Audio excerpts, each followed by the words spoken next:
দেখেন গরুর পূজা কিভাবে শুরু হয় পৃথিবীতে। প্রথম মুসা আলাইহিস সালাম আল্লাহর সাথে সরাসরি কথা বলতেন। ওয়াকাল্লামাল্লাহু মুসা তাকলিমা। সুবহানাল্লাহ পড়েন, আওয়াজ তুলে সবাই বলেন সুবহানাল্লাহ। এখন বনি ইসরাইল হচ্ছে পৃথিবীর সবচেয়ে গোয়ার জাতি। তারা বলে, মুসা তুমি যে আল্লাহর সাথে কথা বলো আমরা তো দেখি না, তুমি যে কথা বলো আমরা তো শুনি না, তো কি করতে হবে? বনি ইসরাইল বলে, আমাদের মধ্য থেকে 70 জন নিয়ে যাইতে হবে তোর পাহাড়ে। ওরা আয়েশা যদি কয় হয় আমরা শুনছি, তাহলে বিশ্বাস করব। কত বড় ডাকাত দেখছেন বনি ইসরাইল। এদের চেয়ে গোয়ার জাতি নাই। এত গোয়ার তুমি করেছো মুসা আলাইহিস সালামের সাথে। তুমি যে আল্লাহর সাথে কথা বলে আমরা তো দেখি, কি করব? 70 জন আমাদের বন্ধু বান্ধব যে যদি দেখে তারা বললে ওকে আসো, 70 জন আসো। 70 জন নিয়ে গেল।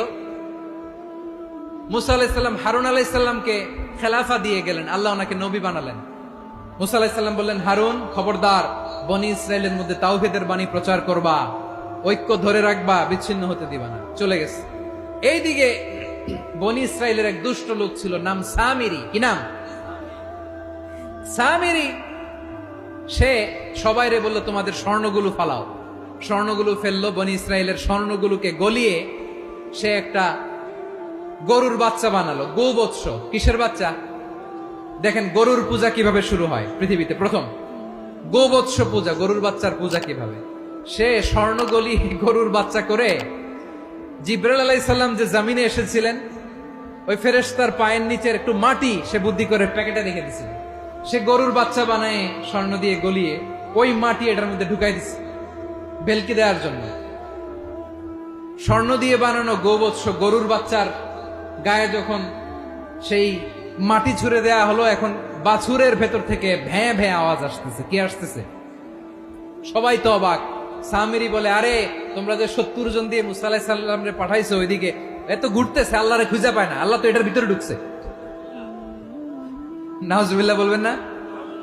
তোমরা যে 70 জন দিয়ে পাঠাইলা, 70 জন নিয়ে মুসা আলাইহিস সালাম খালি ঘুরতেছে, আল্লাহরে পায় না। পাবে কেমনে? আল্লাহ তো নাউজুবিল্লাহ এটার ভিতরে। সেজদা দাও। এই সেজদা দিয়ে গেল। আল্লাহর নবী হারুন আলাইহিস সালাম বললেন, খবরদার, এটা সুস্পষ্ট শিরক। আল্লাহ সব গুনাহ মাফ করে, শিরকের গুনাহ মাফ করে না। খবরদার, তোমরা থামো। কে শোনে কার কথা?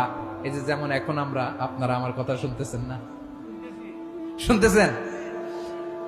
হারুন আলাইহিস সালাম বললেন, খবরদার, এই শিরকি কাজে তোমরা সংযুক্ত হয়ো না। তোমাদেরকে কি মনে নাই আমার ভাই মুসা আলাইহিস সালাম কি বলছে? আল্লাহ শিরক মাফ করে না। খবরদার, শিরক করো না, আল্লাহরে ভয় করো।